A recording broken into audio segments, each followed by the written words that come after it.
नमस्कार दोस्तों, अगर आपको भी दिल्ली और चेन्नई के बीच खेला गया आईपीएल का 48वां मुकाबला पसंद आया हो तो इस वीडियो को दिल से एक लाइक जरूर करें।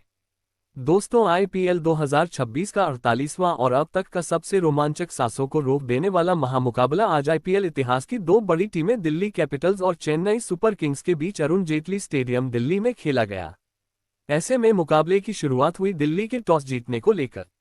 जी हां, आज के इस रोंगटे खड़े कर देने वाले महामुकाबले में कप्तान अक्षर पटेल ने टॉस जीता और पहले बल्लेबाजी करने का फैसला किया और विपक्षी टीम चेन्नई को गेंदबाजी के लिए आमंत्रित किया था।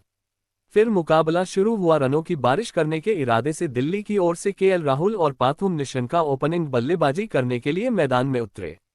दोस्तों, इन दोनों ही बल्लेबाजों के कंधों पर इस महामुकाबले में अपनी टीम को एक विस्फोटक ओपनिंग शुरुआत दिलाने की बड़ी जिम्मेदारी थी और दोस्तों, ऐसी ही कुछ झलकियां आज दिल्ली के ओपनिंग बल्लेबाजों के द्वारा देखने को भी मिली। जी हां, खास करके पाथुम निशंका की ओर से, जिन्होंने चेन्नई की ओर से मैच का पहला ओवर लेकर आए अखिल हुसैन का आते ही स्वागत किया और नीचे बैठकर बेहतरीन स्वीप शॉट जड़ते हुए गेंद को चौके में तब्दील कर डाला और जोरदार तरीके से अपनी पारी का आगाज किया।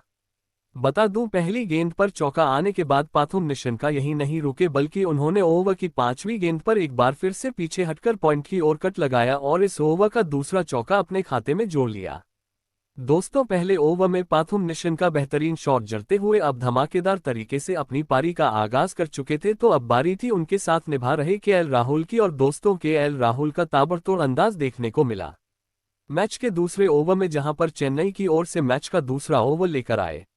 मुकेश चौधरी के खिलाफ ओवर की दूसरी गेंद पर केएल राहुल ने कवर की और अपना हाथ खोला और लाजवाब तेजतर्रार चौका सीमा रेखा के पार पहुंचा दिया। परंतु बता दूं, ये चौका आने के बाद इस ओवर में मुकेश चौधरी की वापसी देखने को मिली, जिन्होंने अपनी लाइन और लेंथ में बदलाव किया और बची हुई गेंदों पर मात्र 2 रन बनाने का मौका दिल्ली की ओपनिंग जोड़ी को दिया। वहीं दोस्तों, अगला ओवर भी कुछ इसी प्रकार का देखने को मिला, जहां पर चेन्नई की ओर से गेंदबाजी पर आए स्पिनर गेंदबाज अखिल हुसैन के ओवर की आखिरी गेंद पर केएल राहुल ने 2 खिलाड़ियों के बीच गैप निकालते हुए एक जोरदार चौका सीमा रेखा के पार पहुंचाया। परंतु दोस्तों, ये चौका छोड़ दिया जाए तो यह ओवर पूरी तरीके से शांत देखने को मिला, जहां पर बची हुई 5 गेंदों पर एक ही रन दिल्ली के बल्लेबाज बटोरने में सफल हो पाए। दोस्तों, देखा जाए तो अब तक हुए 3 ओवरों में बराबरी का खेल दोनों ही टीमों के बीच देखने को मिला था, जहां पर पहले 18 गेंदों पर दिल्ली ने 19 रन्स को बोर्ड पर लगा दिए थे। लेकिन दोस्तों, पावर प्ले में एक सम्मानजनक स्कोर खड़ा करना था, तो पावर प्ले के बचे हुए आखिरी 3 ओवरों में अब दोनों ही दिल्ली के बल्लेबाजों को अपने गियर में बदलाव करते हुए चौकों में डील करना आवश्यक था। और दोस्तों, ऐसा ही कुछ अंततः देखने को मिला। मैच के चौथे ओवर में जहां पर चेन्नई की ओर से गेंदबाजी पर आए मुकेश चौधरी की पहली 2 गेंदों को तो पाथुम निशंका ने सूझबूझ के साथ खेला और मात्र एक ही रन बटोरा। परंतु दोस्तों, ओवर की तीसरी गेंद पर जैसे ही मुकेश चौधरी अपनी लाइन से भटके, इसका फायदा पाथुम निशंका ने उठाया और ऑफ साइड की ओर जोरदार प्रहार करते हुए उड़ता हुआ चौका अपने खाते में जोड़ लिया। तो वहीं इसके बाद अगली गेंद पर अतरंगी अंदाज में पीछे की ओर शॉट जड़ते हुए इस बार गेंद को सीधे तारामंडल में पहुंचा दिया। बता दूं, चौका और आने के चलते अब अलग ही जल्लोष करते हुए दिल्ली के प्रशंसक मैदान पर नजर आ रहे थे। परंतु दोस्तों, इस जल्लोष को वे ज्यादा वक्त तक बरकरार नहीं रख सके। जी हां, दरअसल चौका और आने के बाद बेहतरीन लय में नजर आ रहे निशंका अपना धैर्य खो बैठे और मुकेश चौधरी की ओवर की आखिरी गेंद को सामने की ओर खेलने के चक्कर में डेवोल्ट ब्रेविस को एक आसान सा कैच थमाकर पावर प्ले में ही अपना कीमती विकेट गंवा बैठे। आपको बता दें, पाथुम निशंका आज दिल्ली के लिए मात्र 19 ही रनों की पारी खेल पाए। दोस्तों, पावर प्ले में ही दिल्ली का बड़ा विकेट हाथ लगने के चलते अब अलग ही जल्लोष करते हुए चेन्नई के खिलाड़ी मैदान पर नजर आ रहे थे, तो वहीं दूसरी ओर खराब शॉट खेलते हुए निशंका टीम का साथ छोड़ चुके थे। ऐसे में दोस्तों, पहला विकेट जाने के बाद अब दिल्ली की ओर से मैदान में उतरे लेफ्ट हैंड बल्लेबाज नीतीश राणा तो वही मैच का 5वां ओवर लेकर आए। चेन्नई की ओर से घातक गेंदबाज अंशुल कंबोज, जिनके ओवर की शुरुआत काफी बेहतरीन रही, जहां पहली 4 गेंदें केएल राहुल के खिलाफ अंशुल कंबोज ने मात्र एक ही रन खर्च किया। परंतु दोस्तों, 5वीं गेंद पर जैसे ही लेफ्ट हैंड बल्लेबाज नीतीश राणा स्ट्राइक पर आए, उन्होंने आते ही अंशुल कंबोज की फुल लेंथ गेंद का समाचार लिया और खूबसूरत कवर ड्राइव करते हुए अपनी पारी का पहला चौका जड़ दिया। परंतु दोस्तों, सिर्फ इस चौके से काम नहीं बनने वाला था, क्योंकि अब आखिरी पावर प्ले का मात्र 6 गेंदों का खेल दिल्ली के पास बचा हुआ था। ऐसे में अब कुछ भी करके इस ओवर को बड़े ओवर में तब्दील करना आवश्यक था। परंतु दोस्तों दिल्ली के बल्लेबाज ऐसा कुछ कर पाते उससे पहले ही चेन्नई के कप्तान ऋतुराज गायकवाड़ ने चालाकी की और पावर प्ले के आखिरी ओवर को देखते हुए गेंद थमाए अपने सबसे बेहतरीन स्पिनर गेंदबाज अखिल हुसैन को। और दोस्तों अखिल हुसैन ने भी कप्तान ऋतुराज को बिल्कुल भी निराश नहीं किया और ओवर की पहली ही अपनी गुगली गेंद में दिल्ली के धाकड़ बल्लेबाज केएल राहुल को फंसाया और ऋतुराज गायकवाड़ के हाथों कैच आउट करवाते हुए पावर प्ले में ही दूसरा झटका दिल्ली की टीम को दे दिया। आपको बता दें केएल राहुल 13 गेंदों में 12 ही रनों की काफी खराब पारी खेल आउट हुए। दोस्तों पहले ही रन गति धीमी और इसी बीच केएल राहुल जैसे बड़े बल्लेबाज का विकेट हाथ लगने के चलते अब पूरी तरीके से दबदबा पावर प्ले में चेन्नई के गेंदबाजों का देखने को मिल रहा था, क्योंकि अब तक 50 रन भी स्कोर बोर्ड पर नहीं लगे थे और 2 बड़े बल्लेबाजों को दिल्ली की टीम गंवा चुकी थी, जिस कारण अब प्रेशर दिल्ली पर था। ऐसे में दोस्तों दोनों ही ओपनिंग बल्लेबाजों के पवेलियन लौट जाने के बाद अब दिल्ली की ओर से मैदान में उतरे अनुभवी बल्लेबाज करुण नायर, जिन्होंने आते ही बड़े शॉट खेलने का प्रयास किया।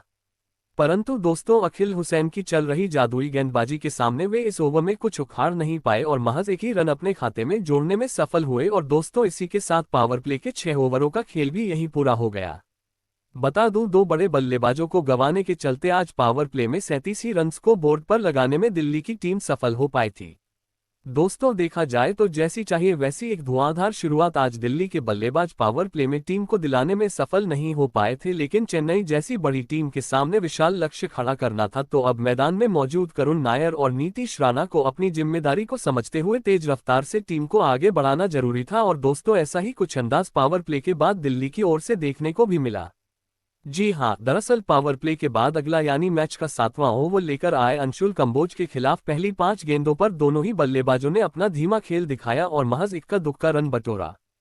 परंतु दोस्तों ओवर की आखिरी गेंद पर करुण नायर ने अपना रौद्र रूप अपनाया और करामाती शॉट जड़ते हुए पीछे की ओर एक लाजवाब चौका जड़ दिया और एक बार फिर दिल्ली के स्कोर बोर्ड को आगे बढ़ाना शुरू कर दिया। साथ ही दोस्तों अगले ओवर में भी नूर अहमद के खिलाफ करुण नायर ने अपनी इसी लय को बरकरार रखा और इस बार पीछे की ओर कट लगाते हुए गेंद को सीमा रेखा के पार पहुंचा दिया। दोस्तों पावर प्ले के बाद अब धीरे धीरे दिल्ली एक बार फिर पटरी पर लौटती हुई मैदान पर नजर आ रही थी, लेकिन तभी बेहतरीन खेल दिखा रहे करुण नायर नूर अहमद के खिलाफ चौका लगाने के बाद ओवर की 5वीं गेंद पर अपना धैर्य खो बैठे और नीचे बैठकर पीछे की ओर स्वीप लगाने के चक्कर में एक आसान सा कैच चेन्नई के खिलाड़ी को थमा बैठे और टीम का साथ छोड़ गए। आपको बता दें करुण नायर को आज के मुकाबले में शुरुआत तो अच्छी मिली, लेकिन वे ज्यादा वक्त तक क्रीज पर नहीं टिक पाए और मात्र 13 रन बनाकर अपना विकेट गंवा बैठे। दोस्तों पहले ही रन गति धीमी और इसी बीच करुण नायर जैसे अनुभवी बल्लेबाज का विकेट गिर जाने के चलते अब स्टेडियम में बैठे दिल्ली के प्रशंसकों में पूरी तरीके से सन्नाटा छा चुका था, तो वहीं काफी ज्यादा खुशी अब चेन्नई के खिलाड़ियों के बीच देखने को मिल रही थी। ऐसे में दोस्तों 3 बड़े बल्लेबाजों के पवेलियन लौट जाने के बाद अब टीम को संभालने दिल्ली की ओर से मैदान में उतरे खुद कप्तान अक्षर पटेल। परंतु दोस्तों अब विकेट गिरने का दबाव साफ तरीके से दिल्ली की टीम पर देखने को मिल रहा था। जी हां, क्योंकि इसके बाद अगला यानी मैच का 9वां ओवर काफी खराब दिल्ली के लिए साबित हुआ, जहां पर चेन्नई की ओर से गेंदबाजी पर आए गुरजरपनीत सिंह के खिलाफ दोनों ही दिल्ली के बल्लेबाजों ने भले ही बड़ा शॉट खेलने का प्रयास किया, परंतु दोस्तों गुरजरपनीत सिंह ने कभी अपनी इन स्विंग तो कभी आउट स्विंग गेंदों में दोनों ही दिल्ली के बल्लेबाजों को उलझा के रखा और चाहकर भी बड़ा शॉट खेलने का मौका नहीं दिया और इक्का दुक्का रन बटोरने पर मजबूर कर डाला, जिस कारण पिछला ओवर धीमा होने के चलते नीतीश राणा ने अगले ओवर में बड़ा प्रहार करने का फैसला लिया और इसमें वे शुरुआत में सफल भी हुए, जहां पर गेंदबाजी पर आए नूर अहमद के खिलाफ उन्होंने ओवर की दूसरी गेंद पर बेहतरीन कट लगाते हुए गेंद को चौके में तब्दील किया। परंतु कहते हैं ना कि लालच बुरी बला होती है और ऐसा ही कुछ इस चौके के बाद नीतीश राणा की ओर से देखने को मिला,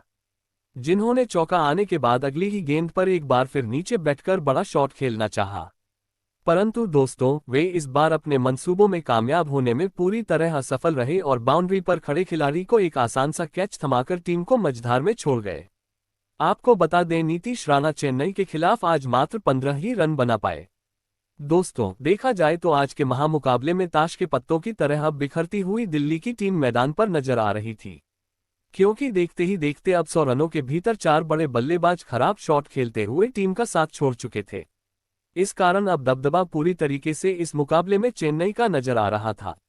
ऐसे में दोस्तों अब इस संकट की घड़ी में दिल्ली के लिए मैदान में उतरे ट्रिस्टन स्टब्स। बता दूं नूर अहमद का यह ओवर काफी किफायती चेन्नई के लिए साबित हुआ, जहां उन्होंने विकेट चटकाते हुए मात्र 5 ही रन दिए। वहीं यहां से अगर एक सम्मानजनक स्कोर चेन्नई के सामने खड़ा करना था तो अब जरूरत थी दिल्ली के बल्लेबाजों की ओर से एक साझेदारी की। परंतु दोस्तों आज दिल्ली की टीम को किसी की नजर लग गई थी। जी हां, क्योंकि मैच के अगले यानी 12वें ओवर में एक बार फिर दिल्ली को एक बड़े झटके का सामना करना पड़ा। जहां पर गेंदबाजी पर आए गुरजरपनीत सिंह के खिलाफ भले ही ओवर की दूसरी पटकी हुई गेंद पर स्ट्राइक पर मौजूद ट्रिस्टन स्टब्स ने पुल की मदद से एक जादुई सीधे स्टेडियम पार पहुंचाया। परंतु दोस्तों इसके बाद जैसे ही ट्रिस्टन स्टब्स ने एक रन लिया और स्ट्राइक पर अक्षर पटेल आए, वे गेंदबाजी कर रहे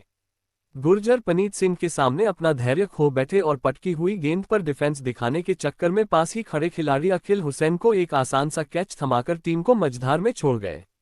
आपको बता दें कप्तान अक्षर पटेल आज टीम के लिए मात्र 2 ही रन बना पाए। दोस्तों मानो जैसे पूरी तरीके से अब दिल्ली की टीम चेन्नई की घातक गेंदबाजी के सामने बिखर चुकी थी, क्योंकि अक्षर पटेल के विकेट के साथ ही अब आधा बल्लेबाजी क्रम दिल्ली अपना गंवा चुकी थी। देखा जाए तो अब गेंदबाजी के दम पर ही चेन्नई इस मुकाबले पर अपनी पकड़ मजबूत करती हुई नजर आ रही थी, तो वहीं दूसरी ओर दिल्ली की स्थिति अब नाजुक हो चुकी थी।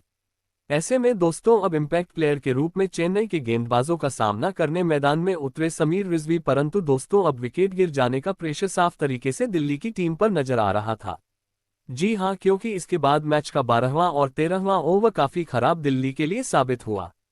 जहां पर चेन्नई की ओर से नूर अहमद ने अपनी घूमती हुई गेंदों में दोनों ही दिल्ली के बल्लेबाजों को उलझा के रखा और इस ओवर में मात्र 3 रन बनाने का मौका दिया। साथ ही अगला ओवर भी मुकेश चौधरी ने काफी किफायती डाला और कभी अपनी इन स्विंग तो कभी आउट स्विंग गेंदों में दोनों ही दिल्ली के धाकड़ बल्लेबाजों को काफी तंग किया और चाहकर भी बड़ा शॉट खेलने का मौका नहीं दिया। दोस्तों देखा जाए तो अब हर एक बीतता हुआ ओवर दिल्ली की टीम को इस मुकाबले में पीछे की ओर धकेलता जा रहा था। मुकाबले में बने रहना था तो अब किसी भी हाल में हर ओवर में 1-2 बड़े शॉट जड़ने आवश्यक थे, और दोस्तों ऐसा कुछ देखने को मिला। अंततः मैच के 14वें ओवर में जहां पर चेन्नई की ओर से गेंदबाजी पर आए गुरजरपनीत सिंह की पहली 3 गेंदों पर सम्मान करने के बाद ओवर की चौथी गेंद का स्ट्राइक पर मौजूद ट्रिस्टन स्टब्स ने अपना बल्ला सामने की ओर खोला और अपनी ताकत का पूरा इस्तेमाल करते हुए गेंद को सीधे दर्शकों के बीच भेज दिया और 101 मीटर का एक जादुई अपने नाम कर डाला, और इसके बाद बची हुई गेंदों पर स्ट्राइक रोटेट करते हुए धीमी गति से ही सही लेकिन एक बार फिर दिल्ली को आगे बढ़ाना शुरू कर दिया। वहीं दोस्तों अगले यानी मैच के 15वें ओवर में एक बार फिर ट्रिस्टन स्टब्स ने प्रहार जारी रखा और इस बार गेंदबाजी पर आए नूर अहमद के खिलाफ ओवर की तीसरी गेंद को क्रीज से पीछे हटकर पॉइंट की ओर खेलते हुए एक खूबसूरत चौका अपने खाते में जोड़ लिया। परंतु दोस्तों अब एक छोर से बड़े शॉट जड़ने से कुछ काम नहीं बनने वाला था। जी हां, क्योंकि अब महज आखिरी 5 ओवरों का खेल दिल्ली के पास बचा हुआ था। ऐसे में अब आवश्यकता थी दोनों ही छोरों से चेन्नई के गेंदबाजों की बुरी तरह पिटाई करने की। और दोस्तों ऐसा ही कुछ अंदाज देखने को मिला मैच के 16वें ओवर से, जहां पर चेन्नई की ओर से गेंदबाजी पर आए मुकेश चौधरी के खिलाफ पहली 3 गेंदों पर तो दिल्ली के बल्लेबाजों ने महज 2 ही रन बटोरे। परंतु दोस्तों चौथी गेंद पर स्ट्राइक पर मौजूद समीर रिजवी ने मुकेश चौधरी को अपने बल्ले का मजा चखाया और पटकी हुई गेंद को उसके सही अंजाम यानी सीधे दर्शक दीर्घा में पहुंचा दिया और अपने इंटेंट को साफ कर डाला। लगने लगा कि अब अगला ओवर भी कुछ इसी प्रकार से दिल्ली के लिए साबित होगा। परंतु दोस्तों इसके बाद चेन्नई की ओर से गेंदबाजी पर आए गुरजरपनीत सिंह ने अपनी घातक गेंदबाजी का जादू मैदान में बिखेर दिया और अपनी कभी धीमी कभी तेज रफ्तार की गेंदों में दोनों ही दिल्ली के सेट बल्लेबाजों को पूरी तरीके से उलझा के रखते हुए इस ओवर में महज स्ट्राइक रोटेट करने का मौका दिया। दोस्तों भले ही अंतिम ओवरों का खेल मैदान पर शुरू था, लेकिन अब तक जैसी चाहिए वैसी विस्फोटक बल्लेबाजी दिल्ली की ओर से प्रशंसकों को देखने को नहीं मिली थी। यहां से अगर एक सम्मानजनक लक्ष्य चेन्नई के सामने खड़ा करना था तो किसी भी हाल में अब हर ओवर में चौकों में डील करना जरूरी था। और दोस्तों ऐसा ही कुछ देखने को मिला मैच के 18वें ओवर में, जहां स्ट्राइक पर मौजूद समीर रिजवी ने मैदान में आतंक मचा डाला और चेन्नई की ओर से गेंदबाजी पर आए अंशुल कंबोज को इस ओवर में काफी बेहतरीन तरीके से अपने पाले में लिया। जी हां, जहां ओवर की तीसरी गेंद पर क्रीज से आगे की तरफ बढ़ते हुए बेहतरीन स्वीप शॉट जड़ते हुए गेंद को दर्शकों के बीच भेज दिया, तो वहीं आखिरी गेंद को पीछे की ओर एक बार फिर तारामंडल में पहुंचा दिया। बता दूं लंबे अंतराल बाद यह ओवर पूरी तरीके से दिल्ली के हित में रहा, जहां पर समीर रिजवी ने अपने खुद के दम पर 14 रन बटोरे लगने लगा। अब अंतिम ओवरों तक ये दोनों ही बल्लेबाज जरूर क्रीज पर मौजूद रहते हुए दिल्ली के लिए एक सम्मानजनक लक्ष्य खड़ा करेंगे। परंतु दोस्तों तभी अगले यानी 19वें ओवर में बेहतरीन लय में नजर आ रहे ट्रिस्टन स्टब्स अपना धैर्य खो बैठे। चेन्नई की ओर से गेंदबाजी पर आए जेमी ओवर्टन के खिलाफ पहले 4 गेंद पर 4 रन बटोरने के बाद पांचवीं पटकी हुई गेंद में चकमा खा गए और पीछे की ओर लगाने के चक्कर में बाउंड्री पर खड़े खिलाड़ी को एक आसान सा कैच थमाकर अहम मौके पर टीम का साथ छोड़ गए। आपको बता दें ट्रिस्टन स्टब्स 38 रनों की पारी खेल आउट हुए। ऐसे में दोस्तों अब मात्र आखिरी 7 गेंदों का खेल बचा हुआ था। दिल्ली की ओर से मैदान में उतरे धाकड़ बल्लेबाज आशुतोष शर्मा, जिन्होंने आते ही मैदान में धमाल मचा डाला और आखिरी ओवर में चौकों की बरसात करते हुए जैसे तैसे दिल्ली को 150 रनों के पार पहुंचा दिया और यह महामुकाबला जीतने के लिए चेन्नई के सामने 156 रनों का लक्ष्य खड़ा कर डाला।